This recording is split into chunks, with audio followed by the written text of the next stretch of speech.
I've never done a hiking before in my life. My friend really wanted me to get this done today, and I thought it'll be good, and here we are. Let's get this done.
So let's talk about men's mental health, something that is often overlooked, and men go through the same anxiety, depression, sadness, but they don't really seek help due to social stigma or a variety of other reasons.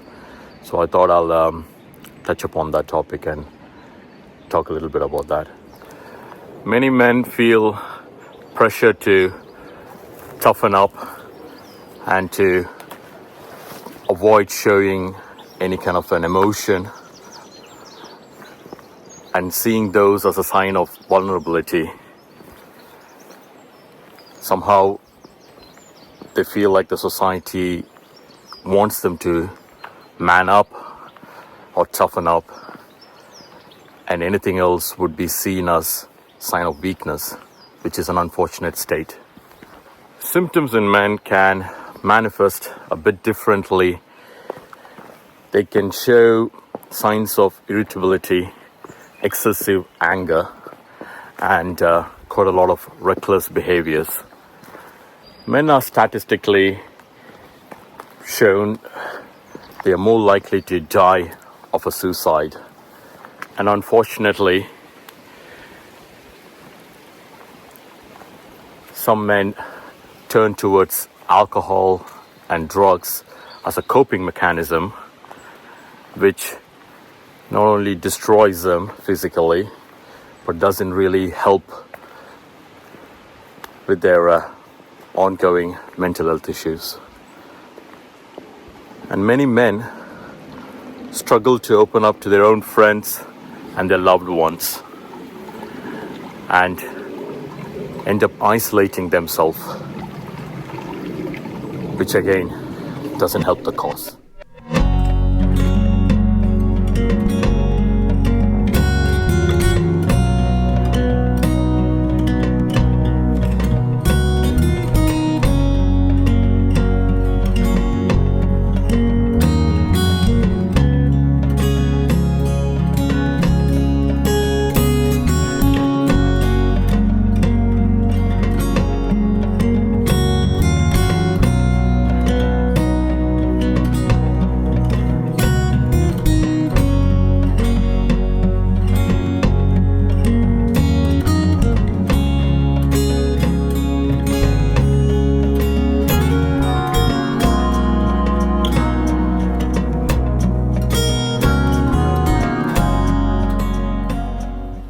Suicide is the leading cause in men under 35.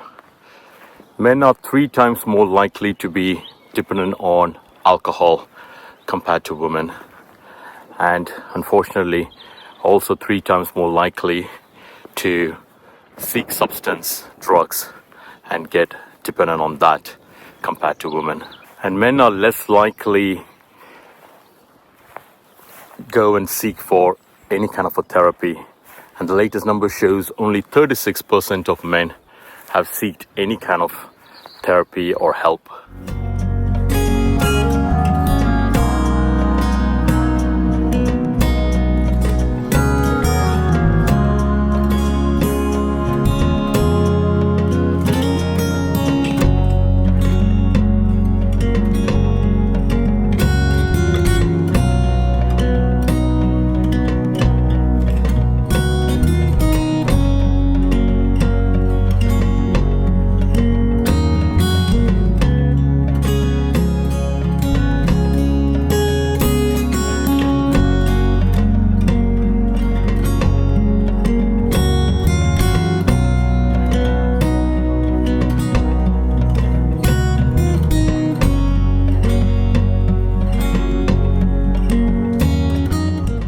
So we'll finish off this video by saying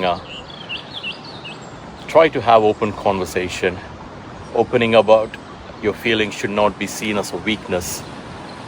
It is not a sign of weakness. And if you think therapy and counseling might help, then there is nothing wrong in seeking professional help.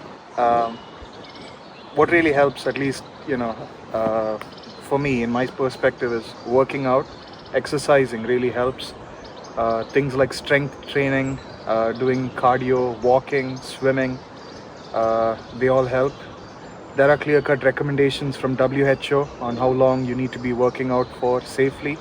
Try to build strong relationships so you can actually have someone to confide with. It could be a loved one, a friend, so that you can open up and talk to them without feeling like you're going to be judged or being judged. That can help with open conversation. Please limit alcohol and any other substance use. They destroy more than they can possibly give any kind of a benefit. And if you think meditation, journaling, or having that hobby that you like to do, maybe those things can help you. You can try it out and see through trial and error which helps, which doesn't. And anyone else out there, always check in on your friends and on your loved ones. Just simply asking how are you doing makes a hell of a lot of a difference to that person. Just like my friend over here who brought me here for this hike. And this is my very first hike in my life. In your lifetime. One of many to come. One of many to come. And it was beautiful and it was perfect. And we couldn't have asked for a better weather, a better company, and a better trail than this.